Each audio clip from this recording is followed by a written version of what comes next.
there's certain people that you do not want to try and beat at their own game, and certainly Jeff Bezos would be number one. I mean, that'd be like me playing chess with Bobby Fischer 40 years ago to be all over on the first move. Jeff, he's just shown amazing talent in figuring out how to please customers in a very short time. And what's interesting to some extent about him, the same thing's interesting about Fred Smith of Federal Express. It isn't that they've had some breakthrough and found some molecule, this or that, or come up with some incredible invention. They've taken fairly ordinary things. I mean, starting buying books but Fred Smith took the airplane and the delivery truck and the postal service, but then he just put it together in a very imaginative way, with a central hub and all that, and came up with a whole new industry out of components that were known to everybody. And in a sense, Bezos has done the same thing. Now he's building big distribution centers and employing the latest technology. The Kindle came out of there, and there's some products, but overwhelmingly, he's taken things that you and I were buying before, and he's figured out a way to make us happier buying those products, either by fast delivery or prices or whatever it may be. And that's remarkable when you think about it. Entrepreneur, media proprietor, investor, and commercial astronaut, Jeff Bezos has become a household name and one of the most influential figures in the business world. Under his leadership, Amazon has become one of the largest and most successful companies in the world, with a presence in nearly every industry imaginable. Coming from humble beginnings, Jeff began selling books on the internet from his garage to becoming one of the richest and most successful people on the planet, ingraining not only Amazon's name into everyday society, but his. The leader of Amazon is to encourage people to be bold. And people love to focus on things that aren't yet working. And that's good, it's human nature. That kind of divine discontent can be very helpful. But it's incredibly hard to get people to take bold bets. And you need to encourage that. And if you're gonna take bold bets, they're gonna be experiments. And if they're experiments, you don't know ahead of time whether they're gonna work. Experiments are by their very nature prone to failure. But big successes, a few big successes, compensate for dozens and dozens of things that didn't work. So, bold bets, AWS, Kindle, Amazon Prime, our third-party seller business, all of those things are examples of bold bets that did work, and they pay for a lot of experiments. I've made billions of dollars of failures at Amazon.com, literally billions of dollars of failures.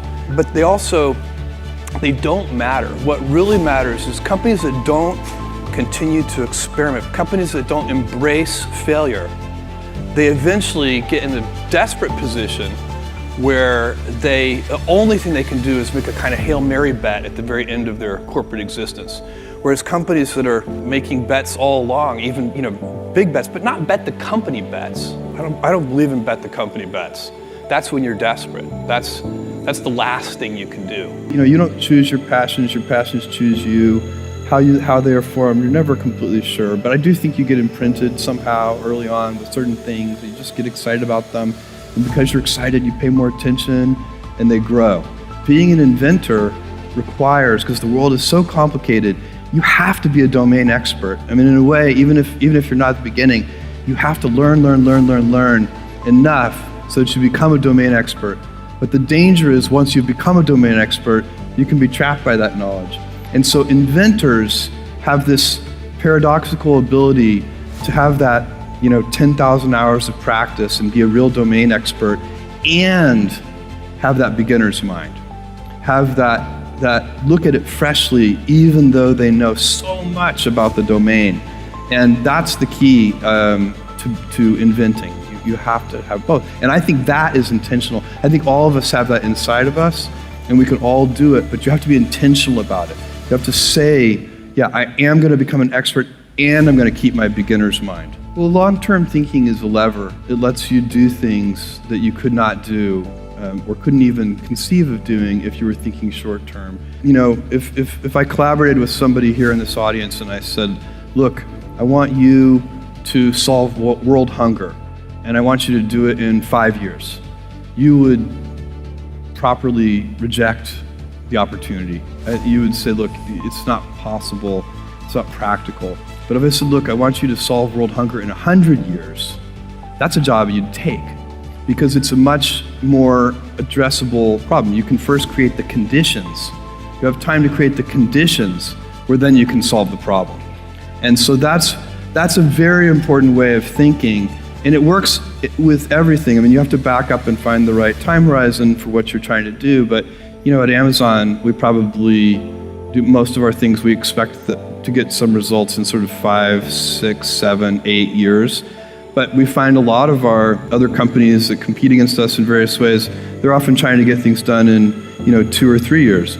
And so we can do things that if everything has to work in 2 to 3 years, then that limits what you can do. If you give yourself the breathing room to say, okay, I'm okay if it takes 7 years, all of a sudden you have way more opportunities. Take bets. Be an expert with a beginner's mindset, and planning your goals in a long-term format are some of the secrets behind Bezos' success. Being able to constantly adapt and learn the growing market is essential to make your company, your brand, and your name go down in history. Jules Verne, Mark Twain, Galileo, Newton,